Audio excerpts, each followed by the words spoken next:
Bonjour les héros! Alors aujourd'hui c'est une petite vidéo très rapide sur, là je suis sur le site internet de la ville de, enfin c'est pas la ville de Paris, c'est le passjegouv.fr et je m'aperçois que c'est pas simple.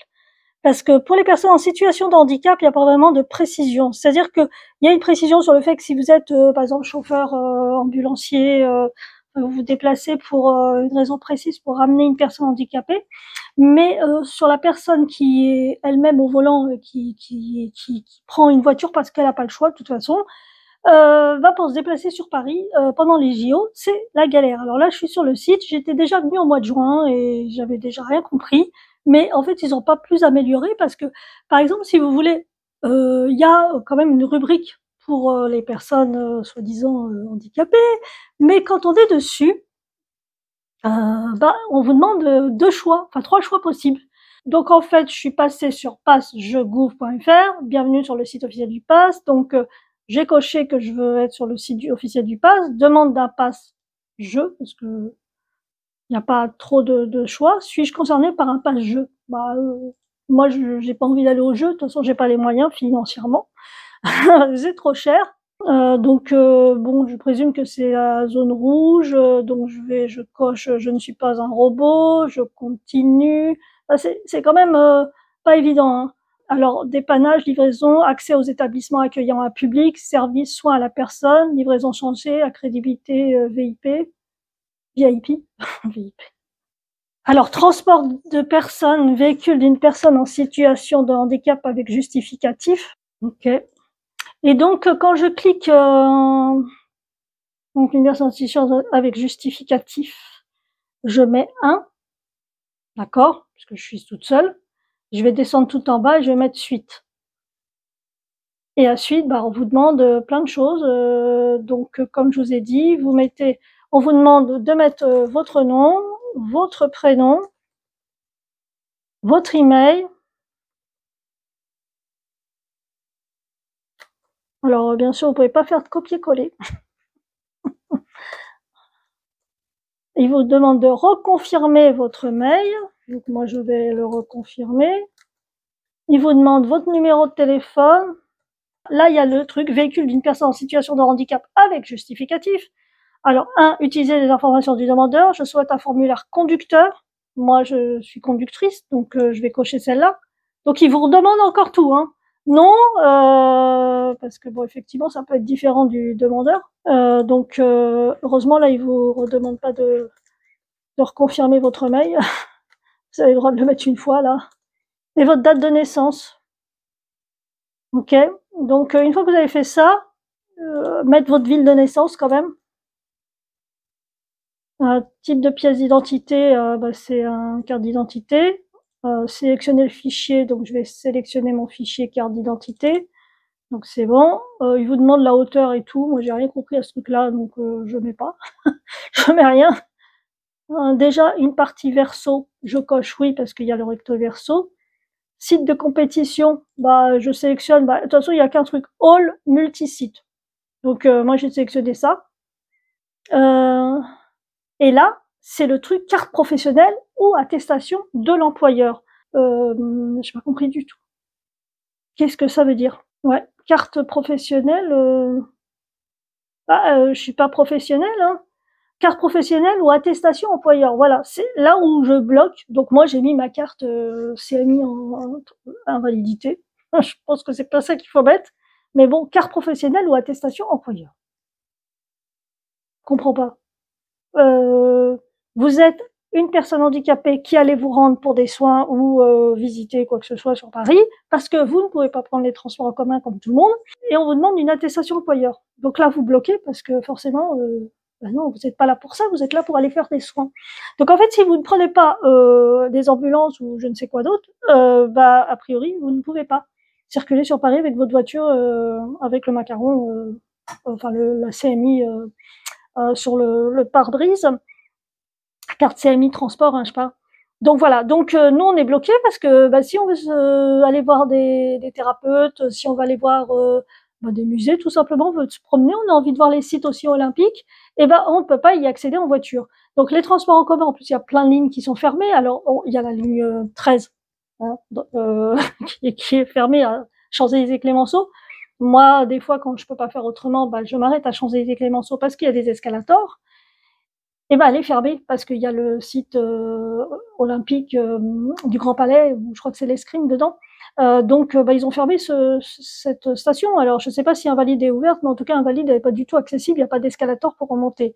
Et je dis aussi, ligne 13 Champs-Élysées-Clémenceau, pour descendre, c'est une galère monstrueuse. Donc, vous pouvez bien monter. Bon, c'est déjà pas mal. Après, pour repartir, en plus d'être fatigué parce que vous avez marché, et ben, vous êtes obligé de descendre des escaliers. Mais bon, au moins, ça aurait été pratique d'avoir cette station parce qu'elle a quand même une accessibilité pour sortir de la station. Je parle pour les personnes qui ont du mal à arquer comme moi, qui ont du mal à monter les escaliers, qui sont en canne, voilà, ou les personnes âgées. Par contre, les personnes en fauteuil roulant, c'est mort pour eux, hein, ça c'est clair. Hein. À part à la ligne 14, je vois pas comment on peut circuler sur Paris en fauteuil roulant. Donc voilà, donc bah, dites-moi ce que vous en pensez, qu'est-ce que vous faites vous parce que moi je sais pas quoi faire. Là, je dois me rendre sur Paris vers d'Enfer-Rochereau, mairie du 14e, pour un soin. Et je peux pas y aller en voiture parce que je sais même pas si je peux y aller. Donc c'est pour qu'on m'arrête et que après je sois en galère et tout. Et puis que je vais prendre la ligne 13. Je vais aller voir si on peut s'arrêter à Montparnasse, mais je ne sais pas du tout si elle est ouverte. Comme il y a beaucoup de couloirs, je vais peut-être pas m'arrêter à Montparnasse. Je vais m'arrêter à Guetté. À Guetté, il y a des gros escaliers. Mais je préfère faire ça. Je vais me débrouiller comme je peux et marcher jusqu'à d'Enfer-Rochereau, mais je pense que je vais mettre 2 heures et demie pour arriver aux soins. Donc je vais être crevée. Donc retour pareil. Donc ça, c'est vraiment pas cool pour les personnes en situation de handicap. Bah, dites-moi ce que vous faites et puis dites-moi ce qu'il faut faire. Donc moi j'attends là le retour de la préfecture, hein, puisque c'est envoyé, je crois que c'est la préfecture. Hein, c'est pas jeu.gouv.fr. Ils m'ont envoyé un message comme quoi ils avaient bien reçu le truc. Bon, maintenant on va voir ce qu'ils vont répondre. Parce que bon, a priori, moi j'ai pas envoyé le bon truc. Hein. Veuillez trouver un modèle d'attestation employeur à télécharger ici. Carte professionnelle ou attestation employeur, j'ai pas. J'ai pas, je vais pas travailler. Je suis en situation de handicap, je ne vais pas travailler ce jour-là. Je veux aller me balader ou aller voir des soins. Alors, alors juste un petit truc que je rajoute. Alors je reviens d'Enfer-Rochereau, donc je me suis bien arrêtée à métro Guetté. C'était assez pratique, même s'il fallait monter les escaliers, après marcher jusqu'à la mairie du 14e, puisque mon soignant est juste à côté de la mairie du 14e. J'ai vu qu'il y avait quand même beaucoup de place pour se garer, donc ça aurait été super en voiture de pouvoir y aller. Alors je n'ai toujours pas la réponse, donc je ne sais pas, donc je vais publier la vidéo ce soir de toute façon. Donc j'ai pas la réponse pour savoir si j'ai droit à un pass pour aller sur Paris. Et puis voilà, mais le truc que je voulais vous raconter qui est assez drôle et en même temps tragique en même temps, c'est que quand j'ai remonté les escaliers au niveau de Guetté, il y a un endroit où il n'y a pas de caméra. C'est un tout petit passage où il n'y a pas de caméra, où il y a des escaliers et un petit couloir. Et là, je sens quelque chose. Alors, je m'étais arrêtée dans les escaliers parce que bah, j'étais essoufflée, hein, parce que j'avais déjà monté la première salle qui va du quai jusqu'au composteur. Enfin, composteur, vous avez compris, les guichets. Et après, bah, je suis un peu crevée, donc je m'arrête un petit peu au milieu de l'escalier. Et puis là, je sens quelque chose. Et en fait, c'est quelqu'un qui est en train de m'ouvrir le sac. Et donc, je me retourne, je dis, hey, qu'est-ce que tu fais? Moi, je lui dis direct, qu'est-ce que tu fais? Et il dit, non, mais c'est bon, j'ai rien fait. Alors, je lui dis, ouais, t'es en train de me voler. Donc, moi, je regarde, parce que le sac était bien ouvert. Heureusement, il y avait le plastique où j'avais mis mon mini sandwich, le petit sandwich tout petit que j'avais fait pour manger à la mairie du 14e, parce qu'il y a un petit square sympa. Et juste avant le rendez-vous, parce que j'arrive toujours à peu près une demi-heure avant.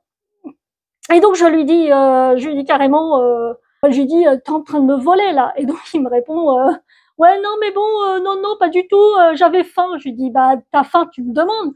Et puis si j'ai quelque chose pour toi, je te le donne, mais me vole pas quoi. C'est dégueulasse. Et puis de toute façon, si t'avais vraiment faim, t'as qu'à aller travailler au McDo. T'auras un repas gratos parce que forcément quand tu travailles au McDo, t'as un repas. C'était une boutade, mais bon, c'était pour lui dire, voilà quoi, c'est bon, t'es en bonne santé, t'as l'air super en forme et tout, t'es en train de me voler. Et je lui dis, tu te rends compte, t'as pas la honte, j'ai une canne, je galère pour monter les escaliers, c'est-à-dire que tu m'as suivi, tu l'as fait exprès. Je lui dis, c'est dégueulasse, tu voles des handicapés, c'est dégueulasse quoi. Et là, le mec, il me dit, non, mais c'est bon, excuse-moi et tout. Puis là, il commence à cavaler, il s'en va. Donc, mec super en forme, bonne santé, propre sur lui. C'est pas un SDF, c'est pas quelqu'un qui semblait démuni, en fait. Donc voilà, donc faut faire en plus attention à tout. Et moi, je prends un sac à dos. Et ça, souvent, les personnes en situation de handicap, surtout les personnes qui ont des cannes, ont obligatoirement un sac à dos. Donc, il faut toujours faire attention, sauf que quand on le met devant, c'est fatigant parce que ça pèse plus lourd devant et c'est pas évident avec la canne pour monter les escaliers. Donc, on est obligé de le laisser derrière. Et donc, on doit toujours faire attention à ça. Et là, franchement, j'étais crevée et c'est vrai que j'ai mis du temps hein, parce qu'il avait quand même ouvert le sac pratiquement en entier. Donc, il faut toujours faire attention à ça dans les transports en commun. Et malheureusement, moi, je peux pas porter un sac devant, malheureusement, et je peux pas porter un sac sur les bras parce que j'ai pas de force dans les bras et puis je tiens mal. Donc voilà, c'était le petit truc que je voulais raconter. Mais bon, c'est comme ça. En tout cas, j'ai pu faire mon soin, j'ai pu revenir et j'espère que je vais avoir une réponse du gouvernement, hein, du site Pass JO, quoi. Allez, le pouce en l'air les héros, merci beaucoup. J'attends vos commentaires sur cette vidéo et puis surtout donnez-moi vos conseils et puis pouce en l'air, abonnez-vous, partagez, voilà, merci.